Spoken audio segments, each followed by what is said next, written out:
opinions expressed in this podcast are strictly for entertainment, educational, and commentary purposes only. All subjects discussed are based on publicly available information, personal opinions, and alleged events. Nothing said should be taken as fact without independent verification. We do not condone harassment, defamation, or cyberbullying of any individual or group. Any similarities to real persons or events are purely coincidental unless explicitly stated. Listener discretion is advised. Okay, let's get into this. Picture that dessert. You know, one simple, wobbly, maybe from childhood. Or hospitals, family gatherings. What if that everyday food has, well, a connection?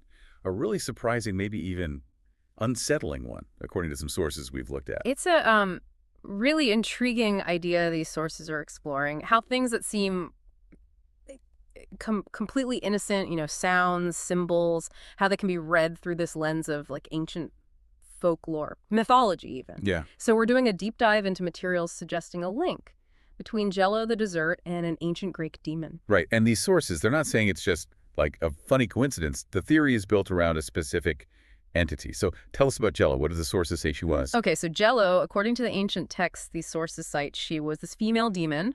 Her reputation, she was known for targeting infants and pregnant women. Oh, wow. Yes, specifically focused on causing infertility, attacking the whole reproductive cycle, harming very young children. So really specific targets. Very specific. And the key thing is, ancient texts treated her as, well, real, a tangible threat. Not just a myth or a story. No, not metaphorical at all. She was feared. Feared enough that people performed actual exorcisms to try and keep her away. Okay, so a genuinely feared entity targeting vulnerable groups.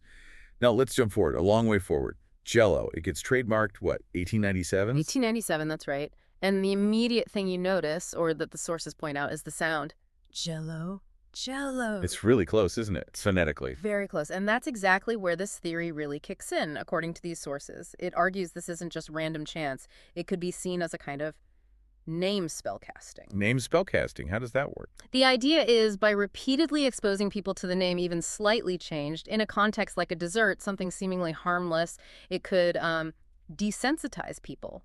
Desensitize them to the ancient entity, the original meaning, the fear associated with Jell-O. Huh. So the theory basically suggests that getting generations of people, especially kids, to eat and enjoy something called Jell-O, that could be a kind of, soft demonic programming, taking a name linked to ancient fear and making it normal, comfortable even, through food. That's precisely the interpretation put forward in these materials, yeah. Yeah.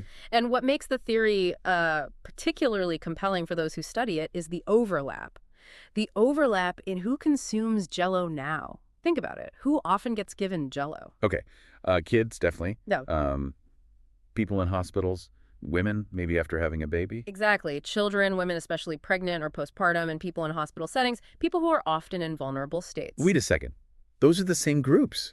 The exact demographics that the demon Jell-O was said to target way back then. The sources draw that direct line. They absolutely highlight that parallel. It's central to the argument. So from this perspective, Jell-O stops being just food.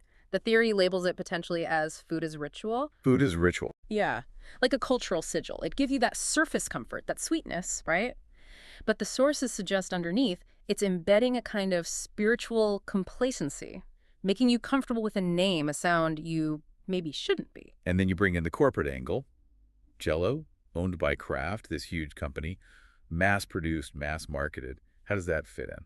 Well, the sources frame that through a lens of potential corporate spiritual warfare, using mass influence through something as basic as food and branding on a massive scale. Wow, okay. It's quite something how the theory pulls these threads together, isn't it? The ancient name, the specific targets, the power of modern marketing. It suggests it might not be just a series of coincidences, but maybe a pattern, a ritual, even if nobody involved consciously intends it that way. It definitely makes you look at that bowl of Jell-O differently. This idea that food, which we usually link with, nurturing, love, care, could be a vehicle for something else.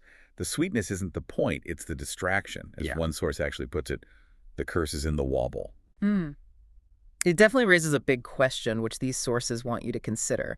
In our world, where old myths, ancient symbols maybe get rebranded, woven into pop culture through products, Could the spirit, or maybe just the energetic echo of something like Jell-O still be around, still have influence? Could she be maybe literally chilling out right there in your fridge? Yeah. Definitely something to think about based on this deep dive.